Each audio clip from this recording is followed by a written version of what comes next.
Dear student, welcome. SVM online class में आपका स्वागत है। आज हम बात करेंगे ड्राइंग की।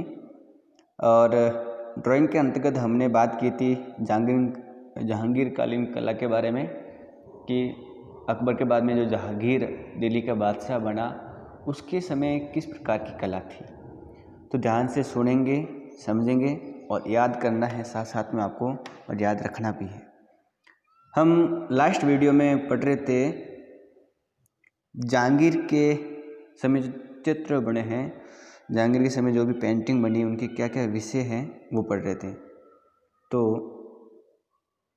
जहांगीर कालीन चित्रों के विषय ध्यान से सुनेंगे और देखेंगे तो समझ में आ जाएगा और याद भी हो जाएगा। समझने वाली बात बिल्कुल समझनी है और याद तो आपको करना ही है। देखो, जहांगीर के समय जो भी चित्र बने वो किस विषय पर बने। तो हमने बात की थी कि प्रकृति व मानवीय भावों का समन्वय या साथ में समावेश दिखाई देता है। मानवीय भावों का समावेश, एक बात तो ये याद रखनी है। इसके अलावा हमने ये भी देखा था कि जहांगीर के समय जो ऐतिहासिक ग्रंथ हैं उनका महत्व क्या हो गया था, कम हो गया था। ठीक है, ये भी ध्यान रखना है। इसके अलावा हमने ये भी देखा था कि जहांगीर के समय हर प्रकार के चित्र बने। हमने देखा कि जहांगीर के समय सामाजिक, धार्मिक व राजनीतिक विषय पर भी चित्र बने। ठीक है, इसके अलावा हम अगर और देखें तो जहांगीर के समय इन विषयों के अलावा दरबारी विषय पर भी क्या बने, चित्र बने। दरबारी विषय का मतलब ये होता है कि जैसे बादशाह बैठा हुआ है, उसके आसपास में उनके मंत्री वगैरह और भी जो लोग हैं, दरबार जिस प्रकार भरा होता है, दरबार कैसे होता है, उस टाइप के भी जहांगीर के समय खूब सारे चित्र बने। दरबारी विषय अकबर के समय भी बने थे। इसके अलावा जो मनोरंजन है, मनोरंजन करते हुए इस प्रकार के भी दृश्य बने हैं। आखेट, शिकार के दृश्य भी बने हुए हैं, बादशाह शिकार करता हुआ। ठीक है, इसके अलावा रथ यात्रा, उसके भी चित्र बने हैं। और रनिवास से संबंधित भी चित्र बने। राजाओं का निवास, राज और राजकुमार या राजकुमार, इनके जो महल है उनके भी रनिवास के रूप में चित्र बने। रनिवास का मतलब राजा का जो निवास स्थान है उसको कहते हैं। और उत्सव या पर्व त्यौहार, इससे भी जुड़े खूब सारे चित्र बने हैं। तो ये बात आपको ध्यान में रखना है। ठीक है, तो ये आप याद कर सकते हो कि इसके अलावा हम आगे अगर और बढ़े तो जहांगीर के समय जो यूरोपीय चित्रों की जो अनुकृतियाँ हैं उन पर चित्रकारों का ध्यान विशेष कर गया था।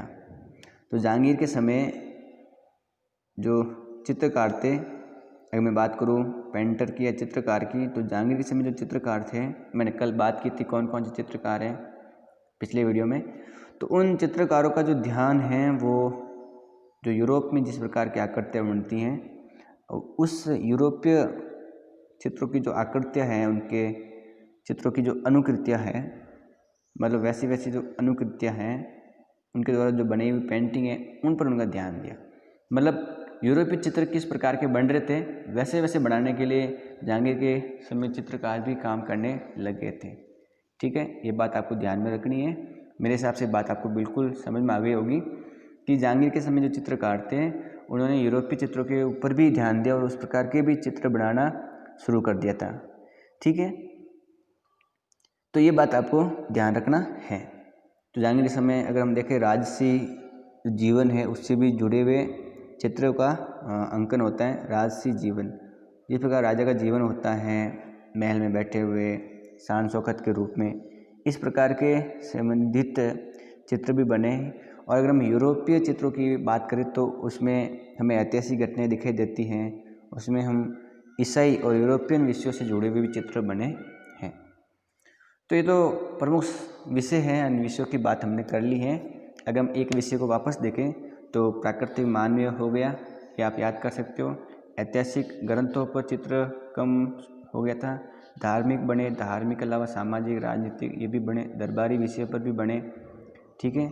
मनोरंजन की बात करें तो वो भी बने, आखेट के दृश्य भी बने हैं, रथ यात्रा से जुड़े हुए भी चित्र बने, राजा के निवास स्थान के भी बने, त्यौहार, उत्सव या पर्व से जुड़े हुए हैं। चित्रकारों ने यूरोपीय चित्रों पर ध्यान देकर उनसे जुड़े हुए भी चित्र बनाए, जिसमें ईसाई से जुड़े हुए, ठीक है, ऐतिहासिक महत्व से जुड़े हुए, ठीक है, और राजसी जीवन से जुड़े हुए चित्र भी बनाए। तो ये प्रमुख विषय हैं। यहाँ से 1-2 नंबर का क्वेश्चन बन सकता है आपका, तो याद करेंगे कि जहांगीर के समय कौन कौन से विषय थे। अब हमें जहांगीर के समय जो भी चित्र बने उनकी विशेषता पढ़नी है कि जहांगीर समय किस प्रकार के चित्र बने। जैसे हमने अकबर के समय पढ़ा था ना कि अकबर के समय चित्रों में क्या क्या विशेषता दिखाई है, कैसा कलर भरा है, अकबर के समय किस प्रकार के चित्रों में कौन सी विशेषता नज़र आती है, हमने पढ़ा था। तो अब पढ़ना है जहांगीरकालीन कला की विशेषता। तो जहांगीर कालीन कला की विशेषताएं, ठीक है। आराम से एक एक को ध्यान से सुनेंगे कि जहांगीर के समय जो चित्रकला थी या जो कला थी उसकी क्या क्या विशेषता थी, आप अच्छी तरह से ध्यान देंगे। सबसे बड़ी बात जो पहले आपको याद रखनी है कि जहांगीर के समय जो चित्रकला थी उसमें जो भी प्राकृतिक दृश्य बने, प्राकृतिक दृश्य का मतलब समझते हो ना, प्रकृति, फूल, पेड़ पौधे से जुड़े हुए जो दृश्य बने, वो जो दृश्य हैं वो भारतीय चित्रकला से जुड़े हुए और भारतीय तत्वों का उसमें समावेश है। मैं ये कह रहा हूँ कि जहांगीर के समय जो भी चित्रकला के अंतर्गत जो प्राकृतिक दृश्य बने हैं वो भारतीय तत्वों से परिपूर्ण है। भारतीय तत्वों से परिपूर्ण का मतलब ये होता है कि जिस प्रकार भारत में प्राकृतिक दृश्य कैसे हैं वैसे बने। ऐसा नहीं है कि ईरान के अंदर जैसे दोहरे वगैरह है, या ईरान के अंदर किस प्रकार के दृश्य हैं, वहाँ के ग्रामीण इलाके या प्राकृतिक दृश्य, ऐसा नहीं। भारत में कैसा प्राकृतिक वातावरण है, भारतीय तत्वों को उसमें जोड़ा गया है। एक बात तो समझ में आ गई।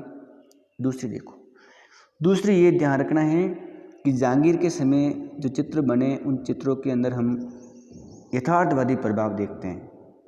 कैसा प्रभाव देखते हैं? यथार्थवादी प्रभाव देखते हैं। यथार्थवादी प्रभाव का मतलब ये होता है कि जहांगीर के समय जो चित्रकार थे, जो पेंटर थे, उन्होंने जो चित्र बनाए वो आपको ध्यान रखना है कि उसमें देख करके सेम टू सेम बनाने की प्रभाविता या प्रभाव हमको नज़र आता है। देखो, यथार्थ का मतलब होता है जो असली है, जैसा दिखाई दे रहा है वैसा ही, ठीक है। इसका मतलब उस समय जो चित्रकार थे उन्होंने असली या जैसा दिखाई दे रहा है हुबहू वैसे बनाने के लिए प्रेरित हुए और हुबहू उन्होंने चित्र बनाए प्रभाव के रूप में। इस प्रकार का प्रभाव दिखाई देता है। तो ये बात आपको ध्यान में रखनी है कि यथार्थवादी प्रभाव दिखाई देता है जहांगीर के समय की चित्रकला में। यथार्थवादी का मतलब बिल्कुल आपको ध्यान रखना है। यथार्थवादी का मतलब ये होता है कि जैसा का वैसा बनाने का, जैसा दिखाई दे रहा है वैसे ही।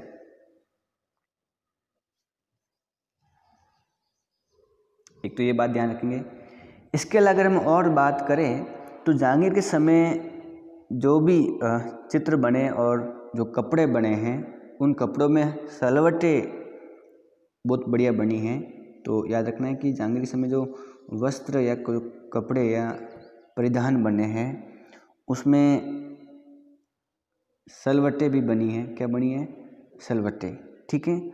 और इसके अलावा उस समय सलवटों के साथ में फहरान की बनावट भी सुंदर बनी है। मैं ये कह रहा हूँ कि जहांगीर समय जो कपड़े बने या जो वस्त्र बने हैं उसमें क्या बनाई है? सलवटें बनाई है। सलवटें का मतलब समझते हो ना, सलवटें पड़ती हैं। और फिर शब्द आया है फहरान। देखो, फहरान का मतलब क्या होता है? फहरान का मतलब होता है उड़ान या फहराना। जैसे हम अपना तिरंगा जो फहराते हैं, झंडा, तो उस समय झंडा कैसा फहरता है? जैसे उड़ता है ना, उड़ता रहता है झंडा, उसमें जो वैसी उसकी गति होती है। जैसे अगर तिरंगा उड़ रहा है तो इस प्रकार की गति होती है ना। कि नहीं होती है। तो अगर वो तिरंगा उड़ रहा है, इस प्रकार की गति दिखाई दे रही है, तो वो फहरान होती है। मतलब ये ऐसे जो उड़ रही है ना कपड़े पिक सलवटें तो कैसे होती है, अगर हम सलवटों की बात करें तो आप सलवट तो जानती होंगे कि जैसे कपड़ा है और उस कपड़े के अंदर अगर ऐसे ऐसे सलवटें पड़ी रहती है कपड़े के अंदर, ठीक है, ठीक है। लेकिन अगर वो ऐसे उड़ रहा है, जैसे अपने पर्दा होता है, पर्दा खिड़की के ऊपर लगा हुआ है, वो हवा से उड़ रहा है, तो वो क्या है, उसकी फहरान है। क्या है? फहरान। तो जहांगीर के समय जो वस्त्र या कपड़े बने हैं उसमें सलवटें भी बनी हैं और उड़ते हुए उड़ान जो होती है, जिस प्रकार कपड़ा उड़ता है उसकी क्या कंडीशन होती है, वैसे फहरान भी बने हैं। झंडा को देखा होगा तो कैसे उड़ता है झंडा तिरंगा, तो वो वैसे उसकी फहरान है। खिड़की पर अगर कोई पर्दा लगा हो तो पर्दा हवा से उड़ता है ना, वो उसकी क्या है? फहरान। वो सलवटें थोड़ा ना होती है, सलवट तो कपड़े के बीच में होती है, लेकिन कपड़ा जो जिस तरीके से हवा में उड़ता है वो उसकी क्या होती है? उड़ान कह सकते हो या फहरान कह सकते हो। तो फहरान का मतलब समझ में आ गया होगा। तो एक बात ये ध्यान रखनी है। इसके अलावा हम कह सकते हैं कि जहांगीर के समय जो रेखाएं हैं वो उन रेखाओं में बारीकपन या बारीकपन आ गया था। तो जहांगीर के समय रेखाएं बारीक बनी है, ठीक है। तो बारीक रेखांकन हमको दिखाई देता है जहांगीर के समय। तो मैंने आपको 4 बातें बताई हैं। हमने जहांगीर कालीन कला की 4 विशेषताओं की बात कर ली है। वापस एक एक ध्यान देंगे। पहला तो है कि प्राकृतिक दृश्यों में भारतीय तत्वों का समावेश। एक बात समझ में आ गई? बिल्कुल समझ में आ गई ना कि जहांगीर के समय जो प्राकृतिक दृश्य बने हैं वो किस तत्वों के आधार पर, किसके जैसे बने, जैसे भारत में बनते हैं, जैसे भारतीय तत्वों के आधार पर बने हैं। बिल्कुल क्लियर हो गया होगा। दूसरा आपको ध्यान रखना है कि जहांगीर के समय जो चित्रकार है उसके उनके ऊपर यथार्थवादी प्रभाव दिखाई देता है, ये भी ध्यान रखना है, ठीक है। 3 नंबर मैंने बताया कि जहांगीर के समय जो कपड़े बने हैं, जो वस्त्र बने हैं, उसमें सलवटें भी बनाई, उन्होंने फरहान भी बनाया है, उसकी भी बनावट हमको दिखाई देती है। 3 बातें समझ में आ गई। 4 नंबर जो आपको विशेषता याद करनी है कि जहांगीर के समय उन्होंने चित्रों में रेखांकन किया है बारीक से बारीक। तो बारीक रेखांकन हमको दिखाई देता है किसके समय? जहांगीर के समय। किसके समय? जहांगीर के समय। मेरे हिसाब से ये बात आपको बिल्कुल क्लियर हो गई होगी, समझ में आ गया होगा 4 विशेषताएं कौन कौन सी है। अगर अभी भी नहीं आया है तो वीडियो को वापस देखेंगे। मैं आगे बढ़ता हूँ, आगे देखो, ध्यान से सुनो। तो मैंने कपड़ों की बात कर ली है। अब देखो उस समय जो जहांगीर के समय जो भी चेहरे बने हैं, क्या बने हैं? चेहरे। और उन चेहरों में उभार लाने के लिए, क्या लाने के लिए? क्योंकि चेहरा उभरा हुआ है भाई। जैसे मान लो मैंने आपके सामने इस प्रकार का कोई भी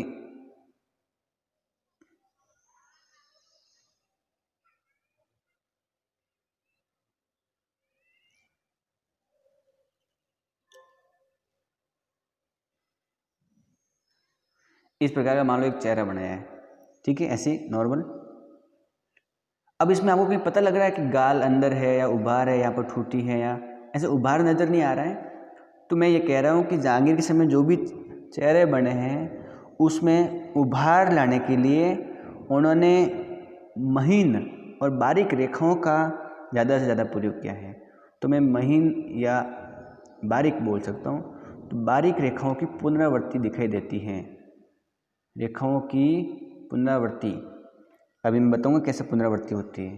तो ये बात आपको ध्यान में रखनी है कि पुनरावृत्त का प्रयोग दिखाई देता है जहांगीर के समय। मैं ये कह रहा हूँ कि भाई ये एक तरह से मान लो जहांगीर के समय चित्रकार ने ऐसा कोई चेहरा बनाया। अब इस चेहरे में उभार लाना है।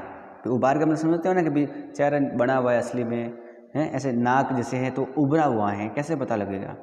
अगर ऐसा हमको लाना है तो इस समय जो चित्रकार थे जहांगीर के समय, उन्होंने क्या किया कि जो लाइनें होती हैं उन्होंने बारीक से धीरे धीरे लाइनें खींची। अगर मैं बात करूँ तो ऐसे यहाँ पर धीरे धीरे ऐसे लाइनें खींच ली इस प्रकार से, ठीक है, ऐसे ऐसे धीरे धीरे लाइन खींच ली ऐसे। अब धीरे धीरे लाइन खींच ली, वो भी उनकी पुनरावृत्ति का मतलब होता है बार बार उसके ऊपर ऊपर ऐसे धीरे धीरे बारीक से बारीक लाइनें खींच ली आंखों के पास में, कान के पास में, ठीक है। तो इसका मतलब ये हुआ कि इससे ये पता लगता है कि चेहरे में क्या आ जाता है? उभार आ जाता है। क्या आ जाता है? उभार आ जाता है। तो मेरे हिसाब से ये बात आपको समझ में आ गई होगी कि चेहरों में उभार लाने के लिए उन्होंने बारीक से बारीक रेखाओं की पुनरावृत्ति का प्रयोग शुरू कर दिया था। किसके समय? जहांगीर के समय। बात समझ आ गई ना। और दरअसल इस प्रकार की अगर वो पुनरावृत्ति करते हैं जिससे छाया प्रकाश का प्रभाव उत्पन्न होता है, और इसको बोलते हैं खत प्रदाज। ठीक है, तो छाया को बोलते हैं, क्या बोलते हैं पता है? छाया को बोलते हैं प्रदाज। छाया को किसी चित्र में अगर छाया लाते हम, जैसे मेरी पेन की छाया दिखाई दे रही है आपको नीचे, तो किसी भी चेहरे में वो छाया बनाते हैं तो उसको बोलते हैं प्रदाज। ठीक है, और अगर वो लाइनों से बारीक लाइनों का प्रयोग करके छाया प्रकाश का प्रभाव उत्पन्न करते हैं तो उसको बोलते हैं खत प्रदाज। ये बात मैं वापस समझा रहा हूँ आपको, ध्यान से सुनना। देखो, परदाज, मैंने एक शब्द बताया परदाज। परदाज का मतलब क्या होता है? छाया प्रकाश का प्रभाव उत्पन्न करना। ठीक है, तो मैं एक शब्द बता रहा हूँ, परदाज। परदाज का मतलब क्या होता है? एक तरह से छाया ही होता है, जैसे छाया प्रकाश का हम प्रभाव उत्पन्न करते हैं ना, उसको परदाज कहते हैं। ये दो प्रकार का होता है। कितने प्रकार का होता है? दो। कौन कौन सा? देखो, एक तो होता है खत परदाज, मैंने अभी दो ही बताया है किताब के अकॉर्डिंग, और भी होते हैं। ठीक है, एक आपको और ध्यान रखना है कि जिसको होते हैं दाना परदाज। अब आपको समझना है खत परदाज क्या होता है और दाना परदाज क्या होता है। देखो, मतलब किसी भी चेहरे में, किसी भी आकृति में जब छाया लाते हो ना, छाया प्रकाश का प्रभाव, तो परदाज कहलाता है। दो तरीक़ों से होता है। एक तो होता है खत परदाज। इसमें क्या होता है कि बारीक लाइनों का प्रयोग करके या रेखाओं का प्रयोग करके हम छाया का प्रयोग, छाया प्रभाव लाने का प्रयास करते हैं। कैसे? बारीक से बारीक लाइन खींच करके, ऐसे ऐसे ऐसे ऐसे ऐसे, मतलब ऐसे ऐसे। जैसे मान लो, अगर मैं आपको सामने बताऊं तो यहाँ ध्यान देंगे। जैसे मान लो मैं इस प्रकार का, मान लो ये नाक बनाया है। अब इस नाक को मान लो उभार लाना है, तो इस मैंने लाइनों से धीरे धीरे धीरे इस प्रकार से, ठीक है, इस प्रकार से मैंने अगर लाइनें खींच करके कोई प्रभाव लाना था मुझे, तो मैंने जैसे मान लो इसको आगे बढ़ा दिया और ऐसे ये मान लो आँख बना दी, तो मैंने मान लो ऐसे आँख को उभार लाने के लिए ऐसे लाइनें खींची धीरे धीरे ऐसे ऐसे। जैसे मान लो मैंने यहाँ पर कोई कान बनाया, ठीक है, इस प्रकार का ये, ठीक है, और कान में अंदर मुझे गहराई बतानी, तो मैंने छाया का प्रभाव करना, ऐसे ऐसे मैंने धीरे धीरे कर दिया।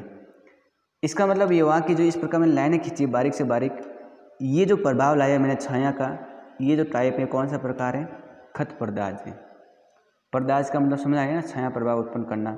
ठीक है, जैसे नाक के पास में अगर धीरे धीरे करें ऐसे, ठीक है, तो ये जो प्रभाव लाया मैंने, वो कौन सा लाया आपके सामने? खत परदाज लाया है। ठीक है, तो मेरे हिसाब से बात समझ में आ गई होगी। फिर है दाना परदाज। दाना परदाज मतलब दाने देख देकर। दाना मतलब ये होता है कि बिंदु देख कर, छोटे छोटे बिंदुओं के माध्यम से छाया प्रकाश का प्रभाव लाना, ऐसे ऐसे प्रयोग करके धीरे धीरे वो जो प्रभाव होता है वो दाना परदाज होता है। अगर मैं उदाहरण की बात करूँ तो आप ध्यान दे सकते हो यहाँ पर। जैसे मान लो मैंने इस प्रकार का कोई चेहरा बना दिया,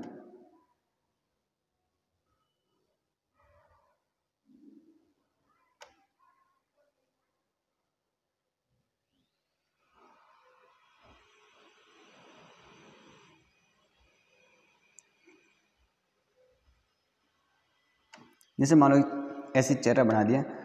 अब एक तो मैंने यहाँ छाया प्रकाश एक लाइनों से खींच कर बताया था। अगर यहाँ पर कोई छाया प्रकाश हम ऐसे बिंदु से ला रहे हैं, ऐसे से छोटे छोटे बिंदु से प्रयोग करके, बिल्कुल, ठीक है, बिंदु प्रयोग करके पेंसिल से हम करते हैं तो आसानी से हो जाता है।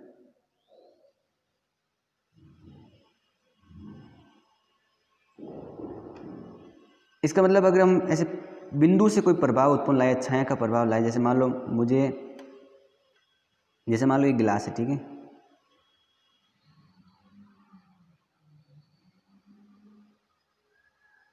ठीक है, अब मान लो मैंने छाया बनानी है, तो मैं छाया दो प्रकार से बना सकता हूँ।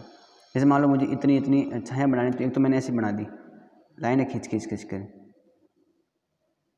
ठीक है, तो मैंने लाइनें खींची और इस प्रकार की छाया बना दी। ठीक है, तो ये जो लाइनें खींचकर मैंने बारीक से छाया बनाई है, इसको बोलते हैं खत परदाज। लेकिन मान लो मैं अगर गिलास की छाया ऐसे भी बना सकता हूँ, जैसे मान लो ये गिलास है, ठीक है, और इसकी छाया मैंने ऐसे बनाई है,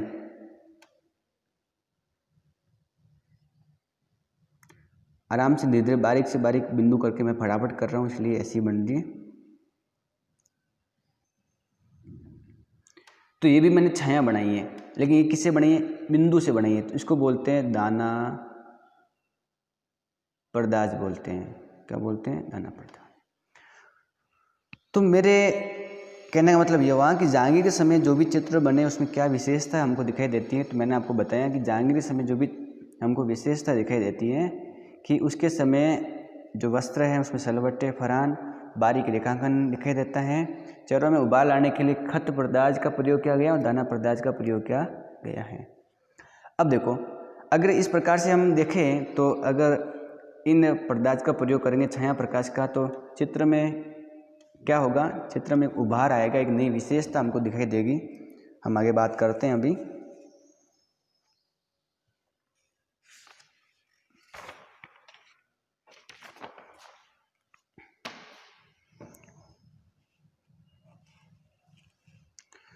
तो मैंने ये कहा कि छाया प्रकाश की वजह से चित्रों में छाया प्रकाश का प्रभाव कहाँ से या कैसे लाया जाता था, ये मैंने आपको बता दिया है। तो आपको ध्यान रखना है कि छाया प्रकाश की वजह से चित्रों में, चेहरों में त्रिआयामी प्रभाव दिखाई देने लगे।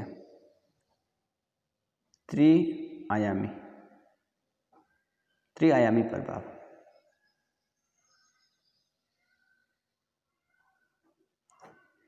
त्रिआयामी प्रभाव का मतलब क्या होता है? ध्यान से सुनेंगे।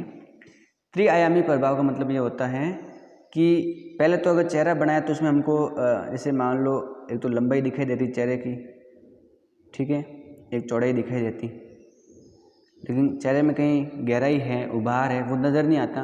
लेकिन त्रिआयामी इन छाया प्रकाश की वजह से हमको लगता है कि उसमें एक और आयाम आ गया, जैसे गहराई जो है वो भी हमको प्रभाव दिखाई देना शुरू हो जाता है, ठीक है।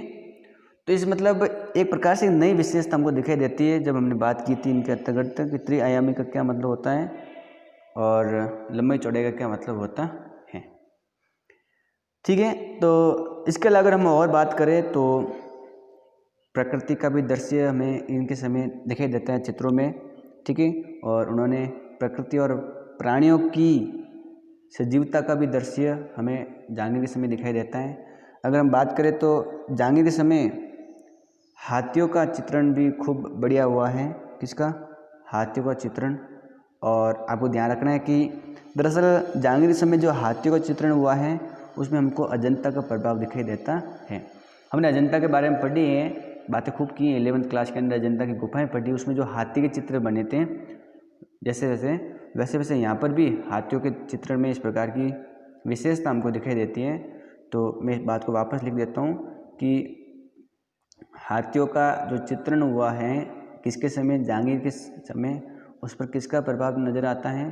अजंता का।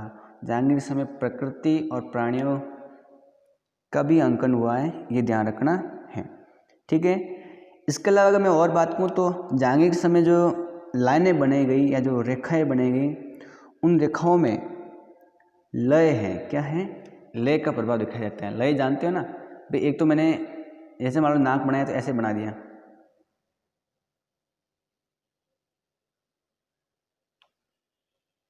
मान लो ये मुंह बनाया मैंने ऐसे, ठीक है, तो जैसे मान लो ये भी बना दिया, तो इसमें लाइन में लय नहीं, जैसे नाक है तो इसमें लय नहीं लाइन में। अगर मैं इसको नाक को ऐसे बनाऊं, मैं यहाँ वापस बना देता हूँ,